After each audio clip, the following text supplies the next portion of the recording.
আসসালামু আলাইকুম। কুকিং হাউসে সবাইকে স্বাগতম জানাচ্ছি আমার আজকের রেসিপি দেখার জন্য।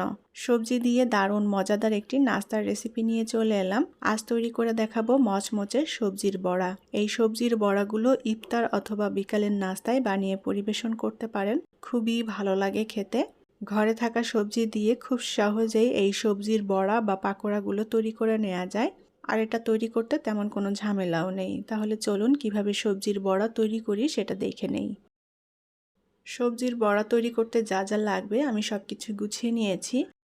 আমি এখানে নিয়েছি আলু মিডিয়াম সাইজের একটা নিয়েছি, আর আলুটাকে খুব ছোট টুকরো করে কেটে নিয়েছি, ভালোভাবে ধুয়ে পানিটা ঝরিয়ে নিতে হবে।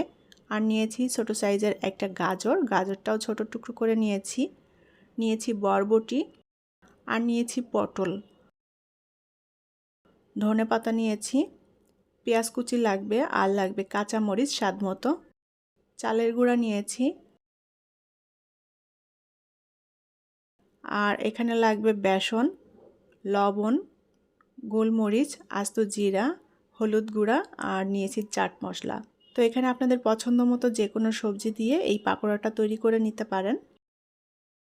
এখন একটা মিক্সিং বলে আমি একে একে সব উপকরণগুলো নিয়ে নেব।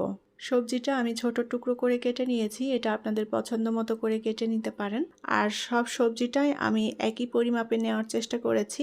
বরবটি নিয়েছি হাফ কাপের মতো, আলু, গাজর এবং পটল এগুলো হাফ কাপের মতো নিয়েছি, একটু কম বেশি হবে। পেঁয়াজ কুচি নিয়েছি, এটাও হাফ কাপ। কাঁচামরিচ কুচি 1 টেবিল চামচ মতো, মরিচের পরিমাণটা যার যার টেস্ট অনুযায়ী অ্যাড করবেন। 1 চা চামচ নিয়েছি আস্ত জিরা, গোলমরিচের গুঁড়া নিয়েছি সামান্য, হলুদের গুঁড়া নিয়েছি, এতে করে কালারটা ভালো আসবে। হলুদ গুঁড়া কেউ না দিতে চাইলে বাদ দিতে পারেন। আর দিয়ে দেব চাট মশলা 1 চা চামচ পরিমাণ। চাট মশলা দিলে ফ্লেভারটা ভালো আসবে, খেতেও ভালো লাগবে।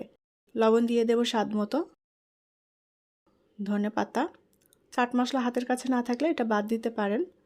আর দিয়ে দেব চালের গুঁড়ি আমি এখানে 2 টেবিল চামচ মতো নিয়েছি। 1 কাপের মতো বেসন নিয়েছি, বেসনটা এখনই পুরোপুরি দিচ্ছি না, অর্ধেকটা দিয়ে দিলাম, লাগলে আবার পরে দিব। এখন হাত দিয়ে খুব ভালোভাবে সবজির মিশ্রণটা মেখে নেব। চাইলে এখানে একটা ডিম দিয়ে মিশ্রণটা মেখে নিতে পারেন, আমি ডিম দিচ্ছি না, আমি অল্প পানি দিয়ে মিশ্রণটা মেখে নেব।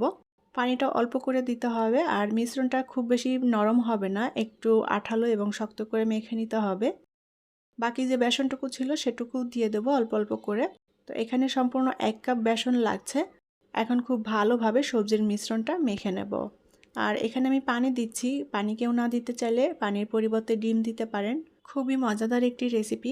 ঘরে থাকা যে কোনো সবজি দিয়ে এই সবজির পাকোড়াটা তৈরি করে নেওয়া যায়। আর এই সবজির পাকোড়াটা খেতে অনেক বেশি টেস্টি এবং মজার।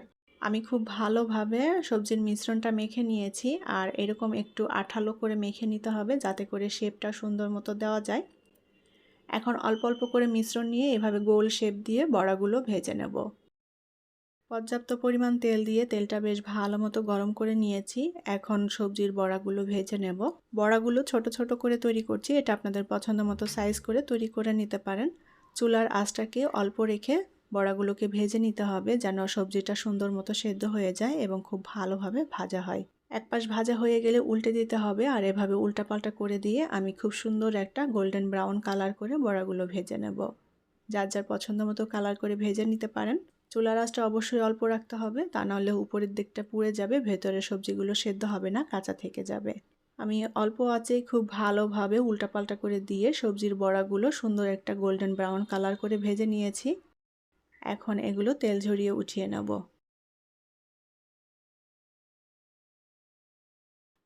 তৈরি হয়ে গেল দারুণ মজাদার এবং টেস্টি সবজির বড়া। এটাকে সবজির পাকোড়াও বলা যেতে পারে। ঘরে থাকা যে কোনো সবজি দিয়ে আপনারা এই সবজির বড়াগুলো তৈরি করে নিতে পারেন। ইফতার অথবা বিকালের নাস্তায় বানিয়ে পরিবেশন করতে পারেন, সবাই ভীষণ পছন্দ করবে খেতে।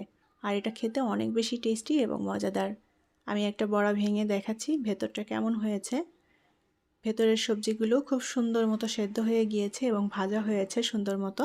আশা করছি আমার আজকের রেসিপি আপনাদের কাছে ভালো লেগেছে। যদি রেসিপিটি ভালো লেগে থাকে তাহলে প্লিজ ভিডিওটি শেয়ার করবেন। আমার চ্যানেলে এখনও যারা নতুন, চ্যানেলটি সাবস্ক্রাইব করেননি, তারা প্লিজ আমার চ্যানেলটি সাবস্ক্রাইব করে নেবেন এবং পাশে থাকা ছোট্ট বেল আইকনটি প্রেস করে দিবেন। এতে করে আমি যখনই কোনো ভিডিও আপলোড করব সাথে সাথে আপনাদের কাছে নোটিফিকেশনটি পৌঁছে যাবে। পরবর্তী রেসিপি দেখার আমন্ত্রণ জানিয়ে বিদায় নিচ্ছি। ভালো থাকবেন সবাই। আল্লাহ হাফেজ।